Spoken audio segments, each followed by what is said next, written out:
Good afternoon, it's 12:30 p.m. I'm Samuel Farris Clark and these are your Solent Sports News headlines. Southampton host Bristol City this evening in the Championship, which is a must-win game for the Saints' promotion hopes. If results go their way, tonight Southampton could move up to second place and come even closer to securing Premier League football. Baroness Karen Brady has stepped down from her role as West Ham Vice Chair. Brady leaves the club after 16 years to focus on other business interests and her role in the House of Lords. She says the highlight was lifting the Europa League Conference Trophy in 2023 and calls it a moment that will stay with me forever. Wolverhampton Wanderers relegation was confirmed yesterday after West Ham gained a point against Crystal Palace. But the Wanderers still have a vital role to play in who will face the drop with them, with their match against Tottenham next Saturday. Chelsea will break a 30-year record if they lose to Brighton tonight. It would be their fifth defeat in a row, the Blues' worst run of form since 1993. Despite pressure mounting on Chelsea boss Liam Rosenior, he is confident that the club trusts him to lead. 100%. They've been supportive of me in our daily conversations. The sporting directors involved, they've been magnificent in their support of me and the team. And we're aligned and we know we need to win games of football in the now. That doesn't go against what we're trying to do, which is give consistent success to this club long term. Bournemouth currently sit 8th in the Premier League with the possibility of European football. Yesterday they confirmed the appointment of Marco Rosa, who has ample experience with his last 4 clubs competing in European competitions. These include stints at Borussia Dortmund and Leipzig. Rory McIlroy and Lando Norris were among the names that picked up accolades at the 2025 Laureus Awards night in Madrid. McIlroy was presented with the Comeback of the Year award thanks to winning his first Masters. Meanwhile, Norris won the Breakthrough of the Year award as he won the 2025 Drivers' Championship. Formula One has announced a host of rule changes in an attempt to eradicate the growing concerns over the new regulations. The biggest overhaul in the sports rules set has unsurprisingly faced a few bumps in the road. The 50-50 split between internal combustion and electric power has faced criticism for diminishing the amount of skill drivers have to take to overtake. Oliver Sykes has become the latest snooker pro out of Hampshire. Sykes played since he was 8 years old at Chandler's Ford Snooker Club in Eastleigh and hopes to test himself against the best. Dan Farmer reports. Here at Chandler's Ford Snooker Club, they're used to developing top talents like Jamie Wilson and Susie Opasek. However, they've got a new name on the scene ready to take the professional world by storm. Oliver Sykes has become the latest snooker talent to come out of Chandler's Ford. The 20-year-old made a name for himself after beating 54th in the world Liu Hoishan during the qualifiers of the World Snooker Championship. During the tie, Sykes made a 1-4-6 break, becoming only the 28th player in history to do so. That frame, I was just trying to win it because I was trying to go 5-4 up at the end of the interval, moving on to the next session at 7 o'clock.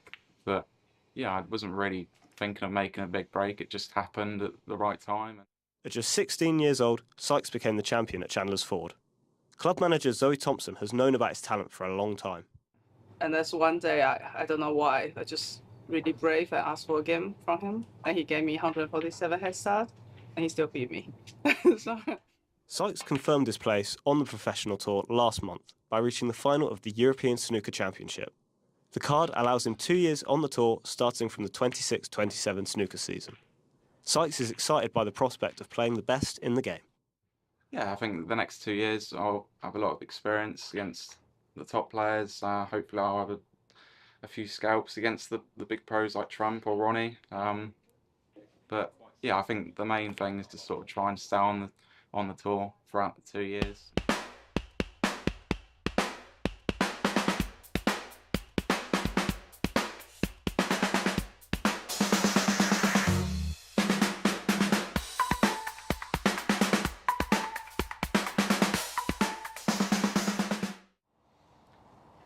So it's clear that the snooker club here in Chandler's Ford is one of the best in Hampshire at producing young talent. And everyone at the club here and Ollie himself will be hoping that he goes on to do great things in the future. Daniel Farmer, Solent Sports News. Kyron Wilson produced a remarkable comeback to deny teenager Stan Moody a debut win at the Crucible.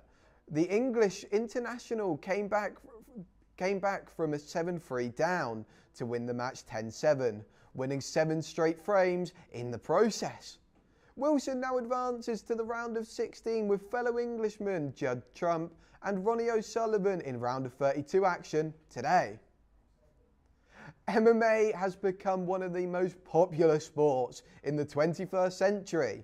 The combat sport combines elements of striking, Muay Thai and grappling in an intense battle that has captured fans across the world. Josh Wyatt-Jones heads down to Exile Gym to find out why MMA is growing.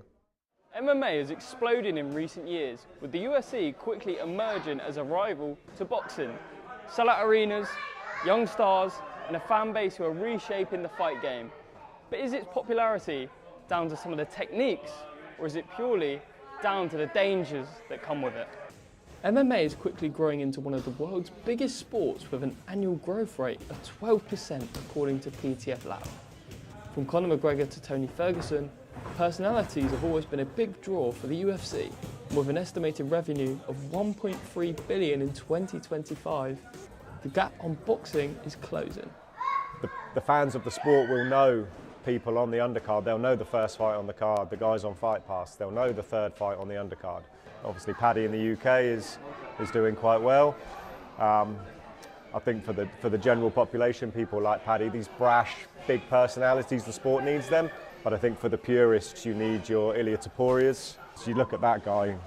He's a brilliant boxer. He's a brilliant wrestler. He can submit people, and he is the definition of a modern-day martial artist, mixed martial artist. But personalities are not the only reason for the growth of MMA. Its intensity typically leads to destructive knockouts that keep fans glued to the screen. However, for fighters, that brutality causes worry. The one thing a lot of the young kids say now is about the brain damage, which I think that's the biggest worry at the minute in the sport. And in terms of the science side, you're seeing a lot of CTE being discovered. When you're fighting, I think you kind of forget it. And I know it sounds stupid. You forget all the worries and all the things that could go wrong, but you do. You just try and fight and put your best outfit out there, really. So it's clear to see why MMA is one of the quickest growing sports in the world, and it's not all about knockouts. And here in the heart of Southampton at the Exile Gym, business is booming as fighters prepare for their fights in just under 2 weeks. Josh Wyatt-Jones, Solent Sports News. Usain Bolt has given some advice to teenage superstar Gout as the 18-year-old battles the distractions of social media. When talking to CNN, Bolt said, hopefully he has the right set of people to guide him and keep him focused on track and field, because the rest of the stuff will always be there. Gout has already beaten Bolt's fastest 200-metre time of 19.93 seconds, which he set as a teenager, showing potential to displace the Jamaican in the not-too-distant future. Beaufort Community Centre is set to close its doors for the final time on the 30th of April.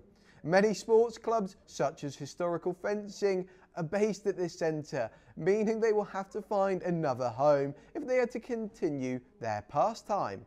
Our historical sports correspondent, Tiana Mawalu, explored how the members of the historical fencing club found out about the news. KDF Bournemouth come here every Monday evening to do fencing, but unfortunately on the 30th of April they're going to have to close their doors. Come with us to find out how this will affect the fencing club.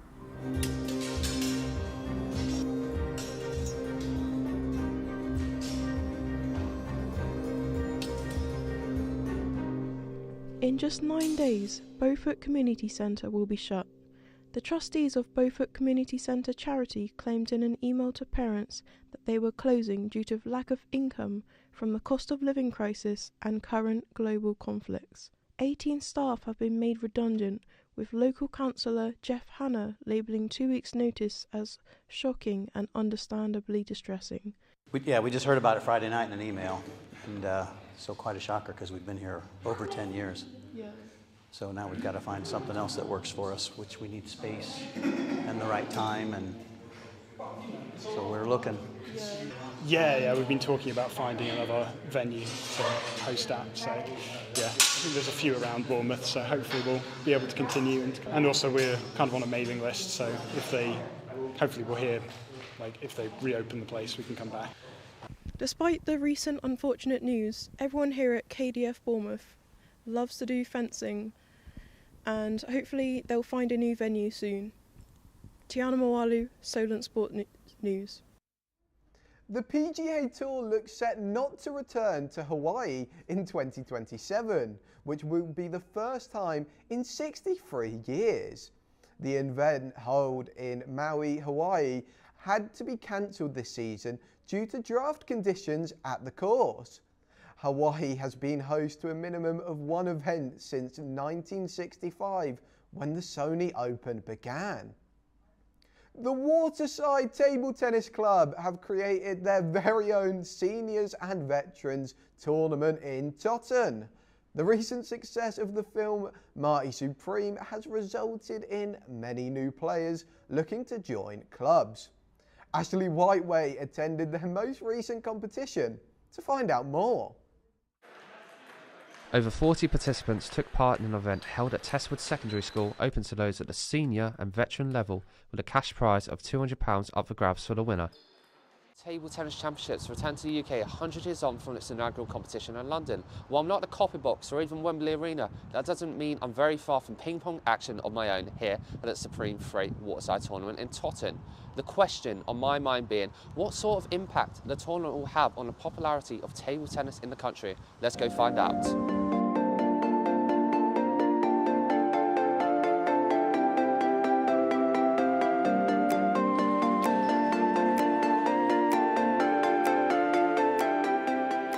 Competitor Andrew Stainton discussed the rise in popularity in table tennis locally.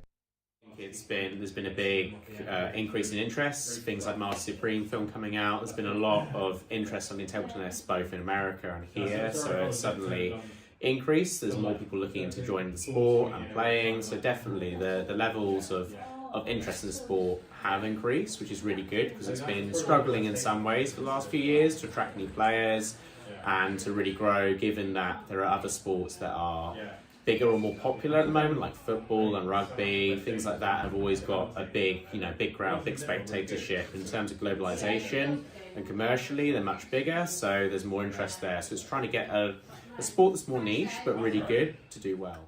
Looking at the participants here, they're all of all ages, and I think table tennis, like paddle and pickleball, is something that any age and ability can participate in. And with a rally of films, tournaments and new investments coming into table tennis, the future of the sport couldn't be any brighter. Ashley Whiteway, Solent Sports News. With the exam season getting ever closer, it's important for students to maintain their regular physical activities. To get a feel for how the students at Solent University are balancing their work and exercise, let's join Alfie Faulkner and Max Cochrane, who have more. My name is Alfie Faulkner of Solent Sports News, and we're here today in the Spark building at Solent University. We're here to find out if there's a correlation between physical activity and studying, see if there's any benefits. So if you'd like to come with me, we'll go have a speak around today. So, excuse me. Firstly, how's your studies going? They're very well, thank you. I'm a third year film production student. Just finished up my final major project at the minute. Brilliant. Are you keeping fit at all throughout this time? Are you engaging in any physical activities? Yeah, so like film as like a camera operator, you're always holding like like heavy equipment. So it's important to have like a strong core and upper body. So a lot of like home workouts like dumbbells and stuff. Would you say it helps with your studies, like a nice break, a nice little stress reliever? Yeah, I think so. It's just like it's good to keep those cortisol levels low. Just, stay de-stressed and stuff. So yeah, I would. Yeah, spot on. Thank you very much. So I mean, it's nice to know people are keeping fit when in and without the context of exams. It's important to keep the good mood going. Just in general, really, because it's all part of mental health at the end of the day. So. Excuse me, do you mind if we quickly speak? It's very quick, we're just live here. Are you keeping fit during this exam season?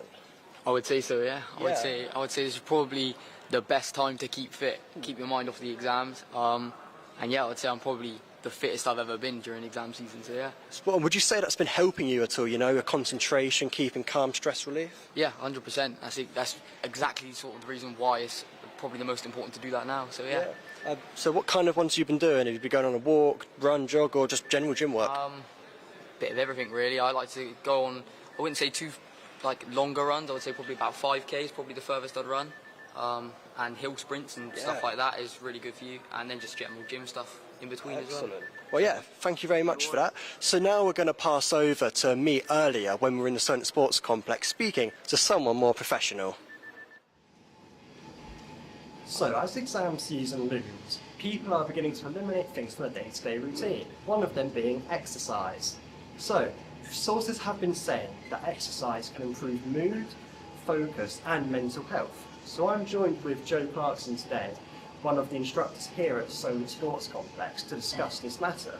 So Joe, would you say people should keep exercise in their routine during exam seasons?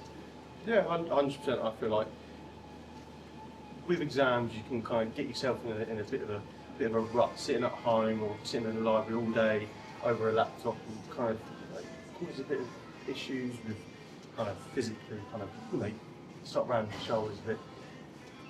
Keep exercise in your routine is, I think, very important, as you are able to kind of get away from the workspace for 30 minutes, 45 minutes, an hour.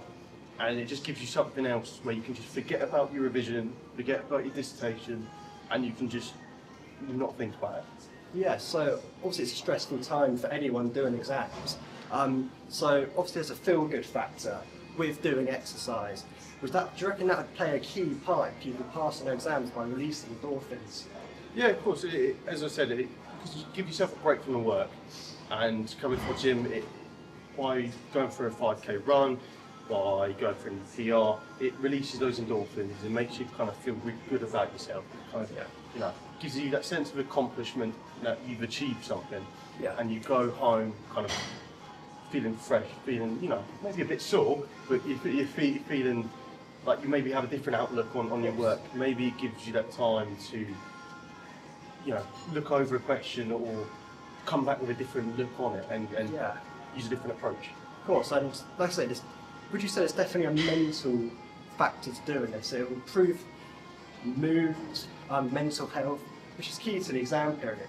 So do you believe that this is something people should 100% keep, just to stress relieve, help with focus, as you said? So if you were to say yes or no, what would you answer be? 100%, yes. It's just, as I said, it's a nice way to break up your day, get away from the desk, do something that you kind of, just makes you feel good, makes you feel you've accomplished something, basically. Yeah. So, 100%. Brilliant. So beginning to feel the burn now. So I'd like to pass back to the studio. This has been Alfie Faulkner, and this is Solent Sports News. Solent Sports Festival will get underway tomorrow, promising an action-packed schedule across multiple disciplines. There is a thrilling lineup featuring American football as well as both women's and men's rugby. The excitement continues on the pitch, with men's and women's football matches also taking place, bringing the celebration to a dynamic and competitive close. British boxer Lawrence Okolie has failed a doping test before his planned fight. The 33-year-old was due to fight Frenchman Tony Yoka on the 25th of April. The Voluntary Anti-Doping Association found that Okoli returned an adverse finding following an anti-doping test on Monday night. That's all from us this hour. We'll be back next week for more sporting updates.